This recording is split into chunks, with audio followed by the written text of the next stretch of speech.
Am I the a-hole for telling my mother-in-law she won't be seeing my baby after throwing a baby shower for herself? Plus updates. Original post. My husband and I are expecting our first child. We moved to be closer to his family. I'm no contact with mine. My mother-in-law has been referring to the baby as her baby this entire time. She will say things like, I can't wait for my baby to be born. My baby is going to be so loved. This rubs me the wrong way for reasons I cannot explain, but my husband tells me to ignore her. My mother-in-law wanted to throw me a baby shower and invite her friends. She said they made an agreement a long time ago that they would celebrate each other's kids' weddings and births. My husband and I eloped and declined a reception for her friends since we don't know them. And my mother-in-law told me that I owed it to her to let her throw the baby shower since I hurt her friends' feelings by not having wedding reception. I asked if I could invite my friends, and she said no, that this was for her friends, and that if my friends wanted to throw me a shower, they could. I reluctantly agreed. My husband and I spent hours in our registry, and my mother-in-law asked for it so she could share with her friends. She said she forwarded the registry on. She asked me what design I wanted on my cake and cookies. I told her flowers because I am decorating the nursery in a garden theme. At the shower, they provided me with a mother-to-be sash and my mother-in-law a granny-to-be sash to wear. I noticed that the theme of the shower was circus animals. The cake had an elephant and balloons on it, and the cookies were animals. At first, I thought that maybe the floral theme was just too difficult, so I rolled with it, until it was time to open presents. Every present was some sort of circus animal. Onesies, blankets, toys, nothing on my registry. I was a little confused, and even went so far to check my registry to make sure I had it goofed up and changed everything. I thanked everyone for their gifts and tried to sound as gracious as possible, but I was so confused. My husband, who is a little less tactful than I am, showed up at the end of the shower and noticed the theme right away. He goes, "What's up with all the circus animals?" He looks at the presents and says, "This isn't what we asked for." Then he looked at his mom and goes, "Mom, what did you do?" She smiled and said, "I didn't like the theme you chose for my baby. I'm going to decorate my baby's nursery at my house with circus animals, so I created a registry for myself." My husband said, "You did what?" She says, "My baby's going to need a room at my house, so I threw a shower for myself." I lost my composure and told her that she would not see my baby and to stop calling the baby hers. And my husband told his mom that she's delusional if she thinks we're going to allow this. She started crying and said we are just withholding her baby from her. And we've been getting texts from his family since the shower, calling us selfish and ungrateful and saying we ruined her joy of being a grandma. Are we the a-holes? Now for the top comments before reading the updates. Not the a-hole. Make sure if she has keys to your home, locks are changed. Make sure you invest in security cameras. Let the hospital know your mother-in-law is to be nowhere near your baby. Let them know that you and your husband are the only two that fill out any paperworks. Honestly, no contact from the start. That way she has no grandparents' visitation case. Documents every creepy thing she does. Call your doctor and tell your pediatrician at a time to password protect your medical information.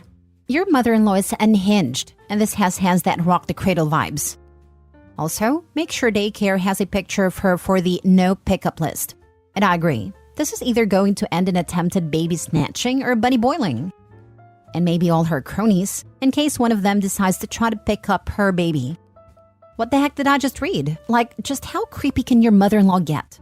She's pretty much trying to steal your child from you, so heck no, you're obviously not the a-hole. There is nothing wrong with a good grandmother expecting her grandchild to come over for sleepovers. There is nothing wrong with a grandmother to prepare a bedroom for that. There is nothing wrong with a grandmother deciding the theme for that room.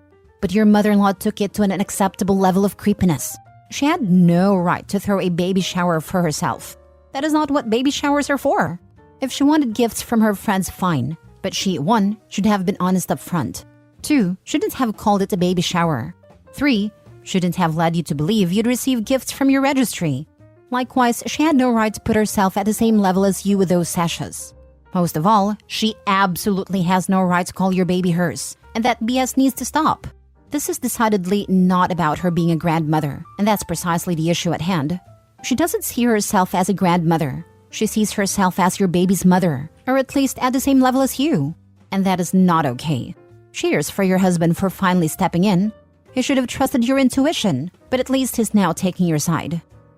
Go over to r/justknowmother-in-law and you'll see this type of story every single week. Sadly, this seems to be quite common. I'm also sure this baby isn't that only odd thing this mother-in-law has done, nor will it be the last.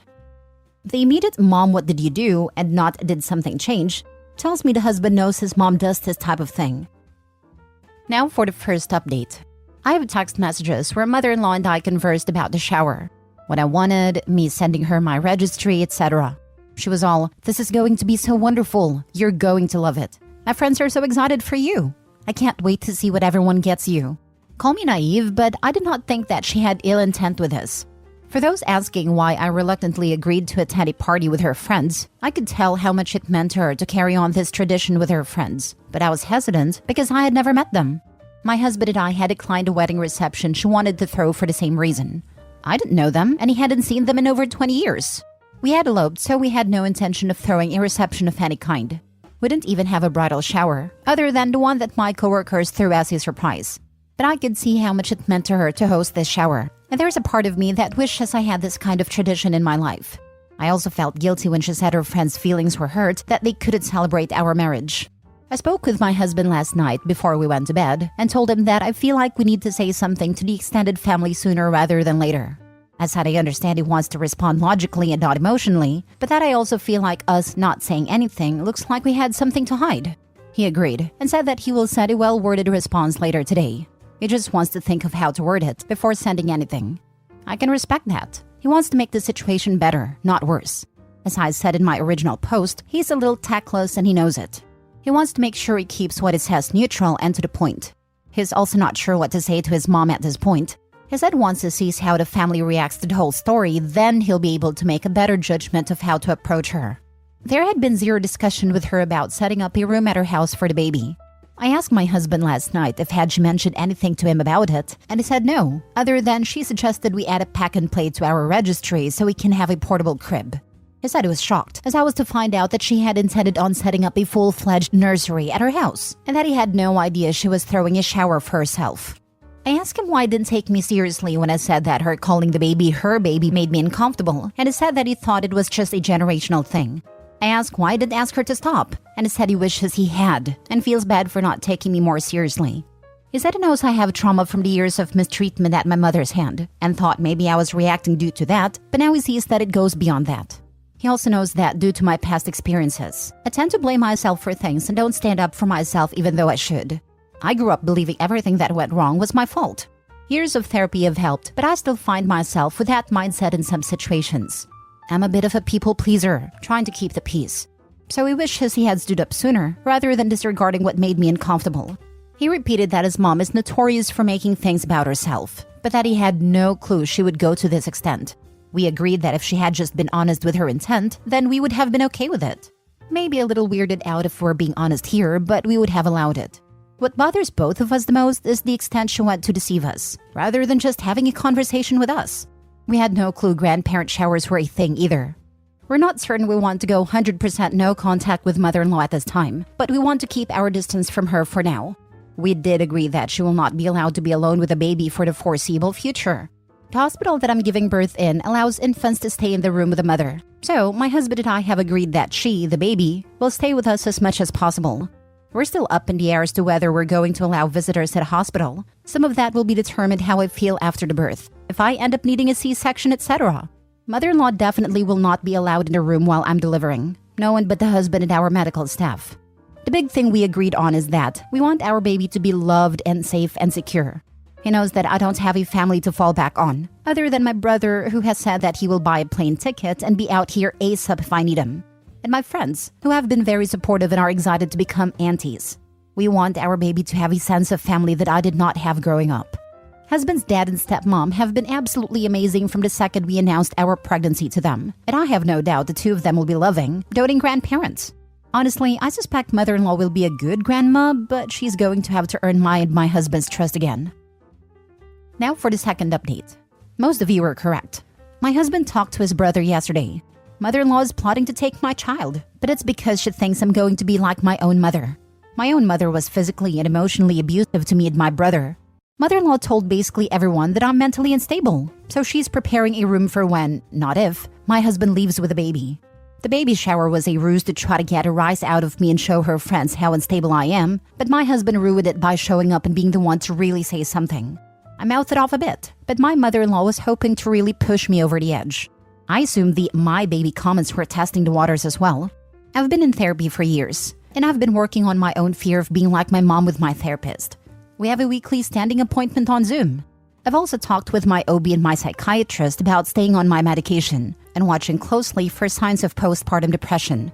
My husband has been a part of all these conversations and has sat in therapy with me multiple times. I'm not violent or known to have violent outbursts. I tend to withdraw and be non-confrontational when I'm upset. I can't say I fault mother-in-law for having concerns, but I wish she'd gone about showing it in a completely different manner, such as talking with me and my husband. He has half a mind to go to her house and just rip her a new one, but I told him no. We're not going to fight fire with fire.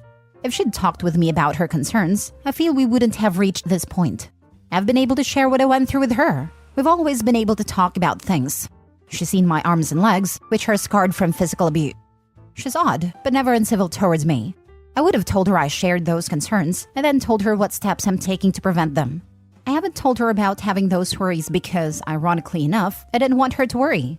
I don't want to keep my daughter from a grandparent who loves her. I just wish things had been handled a little differently. This is utterly terrifying. I do not know this woman like you or your husband, but if I were you, I would never trust her with my child. Even if she eventually says, "Okay, yes, I now know you are a fit mother," I wouldn't believe her words. I don't think this desire to save her baby from what she thinks is a threat will go away anytime soon, no matter what you do. Being a victim of mistreatment does not mean you will mistreat someone. Yes, there are victims that become abusers, but there are also abusers who never experienced abuse themselves. I am so happy to see that you and your husband are in agreement here. I see way too many stories on here of husbands falling victim to overbearing family members just to keep the peace, which almost never works because then they just blow up the peace between themselves and their spouse. You got this, Mama. You just brought tears to my eyes. Thank you for your kind words. You're right. The abuse cycle can end with my mother. My therapist told me that not being worried I was going to be like my mom would mean I was more likely to be like her. I think I worded that correctly. I haven't slept much in a week. I still wouldn't leave them alone together because she now has a history of not communicating and trying to push you into a bad mental state in front of other people and very outwardly threatening to take the baby. Someone concerned with safety would have done this quietly and just let the husband know in case he needs an escape. It's your life though. I wish you and your husband luck and love. Thank you for the update, Toby. She didn't talk to my husband either. She can talk to everyone but us, the two people who most know and understand the situation. Husband is livid and wants to go no contact with her and anyone who went along with her plot, which is basically everyone on her side of the family. I'm not sure that's the best approach, but I also don't know what to say to any of them at this point. Have you considered talking about it with your therapist? I'm not sure if they have experience with interpersonal conflict, but they can most likely point you in the right direction in how to handle this. Absolutely. We have my weekly appointment on Monday. Husband is going to sit in on the session as well. Last story. Am I the a-hole for refusing to go to my sister-in-law's baby shower after she refused to support me when I had a stillbirth and stole my daughter's name? 3 months ago, I, 28 female, gave birth to my angel baby whom I was going to name Siobhan. My husband Dylan, 30 male, and I are still grieving her loss. We lost her due to preterm premature rupture of membranes, and there was nothing the doctors could do to save her. My mother is Irish, and I was going to name my baby after my great-auntie. We were so happy, and now we are devastated. My family rallied around us, and so did Dylan's parents. But his sister was a different story. She has been helping Dylan, but has told me I need to get over it. It being in reference to our daughter. My husband's sister, Claire, 34 female, just announced her pregnancy at 20 weeks and had her gender reveal on Instagram. I'm happy for her, but sad at the same time because I never got to meet my daughter. Then she announced she was going to have a baby shower and sent out invitations last week. When we received the invitation, it said, "Help us welcome our baby, Siobhan." I can admit I cried looking at the invitation. Claire and my husband's family have no connection to Ireland nor the name Siobhan, and when my husband asked her why she chose the name, Claire said it sounded pretty. And because we weren't able to use it, she was going to take it first. And to clarify, no, she is not naming her baby after my daughter. As much as I want to feel happy for Claire, I just can't. I feel like she's rubbing the fact that my baby's dead in my face. And I RSVP'd no to the invite. She called me on my private number and chewed me out for being a sour witch, not being happy for her, and being jealous over nothing. I feel like I should be happy for her, but I just can't. I just want my baby girl, my Siobhan. Am I the a-hole? This is so disgusting and vile. I wouldn't even do this to my worst enemy, let alone my brother's wife. Even if she dislikes you, does she connect the dots that it was her brother's baby too? I'm enraged for you. Honestly, I feel like you should post the invitation side by side with a memorial photo of your angel baby or hospital bill and tell the truth of what sister-in-law did. That the name is Irish, you named your baby after your family and your baby passed away, then sister-in-law decided to use the same name, with no prior connection to the name or Ireland, and told you to get over it and called you a sour witch less than 3 months after your baby died. Yes, you don't own the name, but the pain of seeing/hearing a baby called that within your own family is devastating. And then let karma do its thing. I'm sure your family and friends will have your back and rightfully put sister-in-law in her place, and hopefully the backlash will make her choose another name.